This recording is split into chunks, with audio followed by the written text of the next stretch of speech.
Market today. Julia Lee joins us now from Bell Direct. Julia, it has to be said, it was just a terrible day for the Aussie market.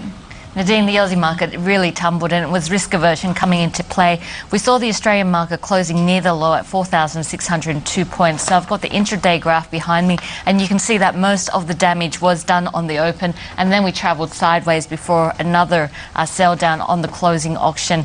Now, we did see that negative lead come through from the US and it was economic data which prompted that sell down in the US. And if we have a look at that US session, we saw an initial sell down on the open. We saw it moving sideways before another leg down on the close. Manufacturing numbers out of there really disappointing the market, but all eyes now on those non-farm payroll numbers which will be out of the US tonight.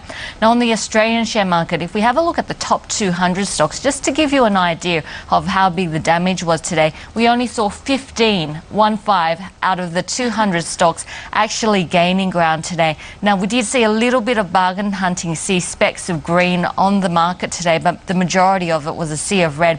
In terms of the stocks which actually did manage gains on the ASX 200, some of them were Harvey Norman, an impressive performance with a gain of 4.8%. We also saw Amalgamated Holdings gaining 4% and QBE Insurance up by 0.9%. So despite the losses, it does look like there was a tiny bit of bargain hunting going on helping these stocks. But in the end, every single sector was lower. And if we have a look at the worst hit, then the energy sector, the material sector, the industrial sector, the financial sector, the property sectors all losing more than 2%. So as the growth sectors, the higher risk sectors which were hit the hardest, I guess faring better were the defensive areas, but they were still pretty hard hit. We did see some accelerated selling going into the closing auction, not only because of the US non-farm payroll numbers out tonight in the US, but also because Monday's a public holiday in New South Wales, the ACT, as well as in South Australia. So we're going to see very light volumes coming through on Monday. Also around the region, China's still on holidays all of next week. So altogether,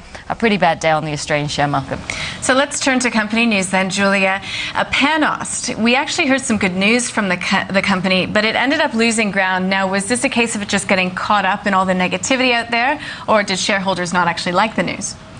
Panost actually had some good news today, but it was sold down because base metals saw a sell down overnight. And not only that, the short-term outlook for base metals is looking quite bearish at the moment. So Pan Australia really got caught up in that. It did have some good news. It's found a high-grade gold and silver mineralization zone at its Laos project, and that could mean an expansion of ore. So this means a potential expansion at its Laos project, which of course would be good news. If we have a look at the drill results, it's primarily around that 10-metre mark. And if we have a look at the drill results that they've seen there, in terms of gold, they've seen 8.7 grams of gold per metric tonne. And in terms of silver, they've seen 3.5 grams of silver per metric tonne. So this altogether is good news. They are expecting a feasibility study to be completed in the December quarter. But as I said, base metals, the outlook looking pretty poor in the short term. And I guess you have to consider Panos's share price movement through 2009. This is its share price in 2009, and the stock already up by more than 500% in the year to date.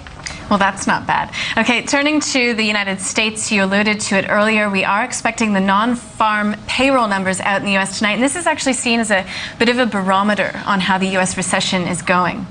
There's a lot of nervousness ahead of these non-farm payroll numbers. I mean, you only have to look to the Australian dollar to see how that risk aversion is paying out. And this is the Australian dollar over the last 48 hours. And you can see that we've seen a sell down in the Australian dollar, as we have seen with all risky assets. At the moment, the markets are going towards the safe haven assets, the safe haven currencies like the US currency, the Japanese yen, and pulling away from the growth in the higher risk assets like the Australian dollar. Now, part of that is some nervousness around those non-farm payroll numbers which will be out of the US tonight. The currency market, the commodities market and the stock market will all closely be watching these numbers for direction.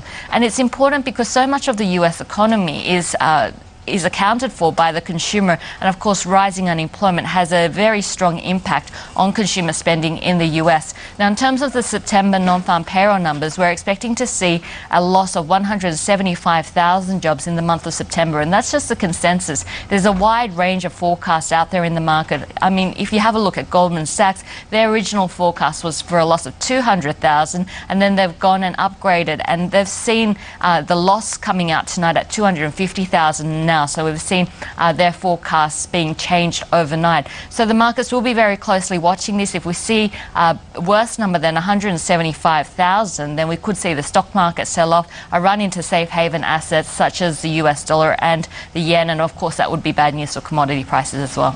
Okay, Julia, we'll leave it there. Thanks so much for your time again this afternoon. We will see you next week and have a great weekend. You too. Thanks, Nadine.